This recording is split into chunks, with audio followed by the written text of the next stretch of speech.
other thing I'd like you to think about is, can area be calculated in pieces? Kind of like thinking about Riemann sums or breaking it into parts.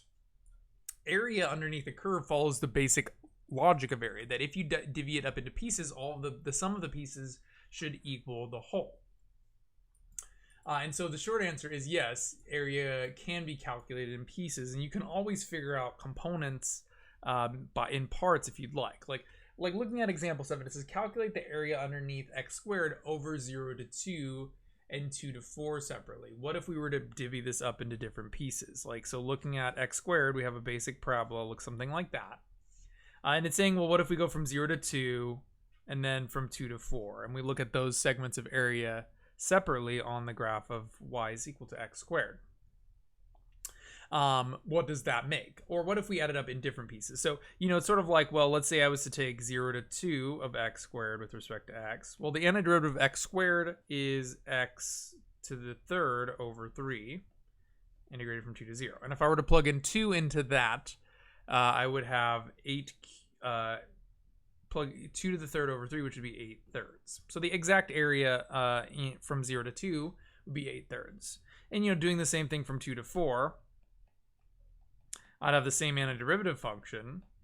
I would just need to evaluate from 2 to 4 instead.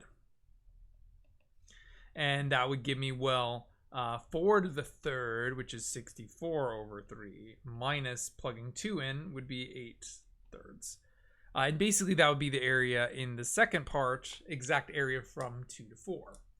And what you might notice about that is that if you combine those together, well, I have 64 thirds minus 8 thirds plus 8 thirds. Notice the 8 thirds counterbalances itself because, well, of course, 8 thirds was just a result of plugging 2 in, which is what I got from up here. But if I just wanted the net area under the curve, I could add those together, and that would give me the total area, 64 thirds, as the area underneath the curve, which is obviously the same thing as if I was to just integrate straight from 0 to 4. It would, again, give me the same antiderivative from 0 to 4, and I would just directly plug 4 in, which would be 64 thirds. And if I plug 0 in, I would just get 0. And so the end result is the same as if I was to calculate it in 2 pieces, which, makes common sense based on area. And that kind of leads us to theorem 5, which is that for A is less than C is less than B. Basically, it's sort of saying if we have our boundaries of integration are from A to B, and we're splitting it in somewhere in the middle, at point C, which is in between the other two. What it says is that the integral, or the definite integral of f of x dx in between A and B, basically the area of the full interval, should be equal to the area of the interval from A to C plus the area from C to B. Or, by looking at the diagram, the area of the full thing should be equal to this area plus this area. Again, common sense. Again, assuming that those integrals exist and are antidifferentiable and so forth. And this actually allows us to integrate piecewise functions. If you remember when we talked about piecewise functions, they had issues with their derivatives because sometimes the slope of the curve was not consistent across the function. But let's say, well, this one says, is the following piecewise function continuous? If we are going to find the area underneath the curve, it does need to be a continuous function. And so we could always look at a graph of it to help determine this. But basically, if x is less than 4, we have the function 2x plus 8. So that would look something like, well, it'd have an x-intercept of 8 and a slope of 2, fairly sharp. And that would go all the way up until 4. Actually, let me change the window in which I'm looking at this. So it's going to start at 8 and have a slope of 2. And then at the point in which it hits 4, and this would be at 8, it will have risen up until 2 times 4 is 8, plus 8 is 16. It will go all the way up to 16 at a slope of 2. Then, it's going to swap to the curve x squared when x is greater than 4, or equal to 4, and that will leave me with actually also 16. So remember, the way that you can check for continuity, we talked about this over a month ago, but is you just set them equal to each other and you plug in the value of boundary to make sure it has no disconnection. But in this particular case, they're both equal to 16, so the graph of our two-part function changes from a straight line to a parabola. Precisely at that point. And so, yes, it's continuous. It must be continuous to find the area, because if your curve has a gap, or like, say, imagine you have a piecewise function that looks like this on a particular interval where it jumps down like that and has this continuity that we could figure out with limits or whatever. The question is, well, what's the area under the curve? Like, the curve is not connected, so it's an issue with how do we do area in such an example.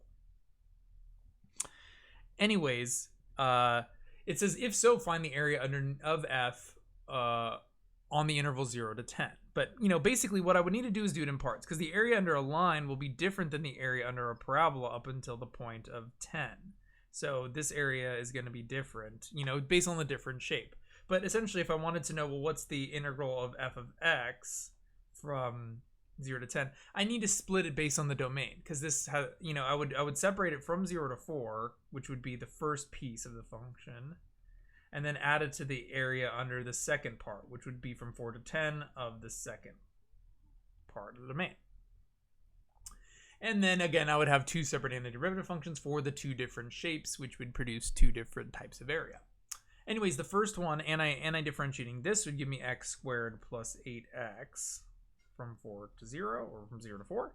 And the next one, the antiderivative of x squared, would be x cubed over 3 from 10 to 4. And, then I just need to do some math here. Well, 4 squared is 16. 8 times 4 is 32. 0 is 0, so I'll just go ahead and write minus 0. And then for the second part of the integral, I would have 10 to the third is 1,000 over 3 minus 4, which is 64 thirds. Plugging that in. And this would give me my total area underneath a piecewise function, which again works assuming the function is continuous.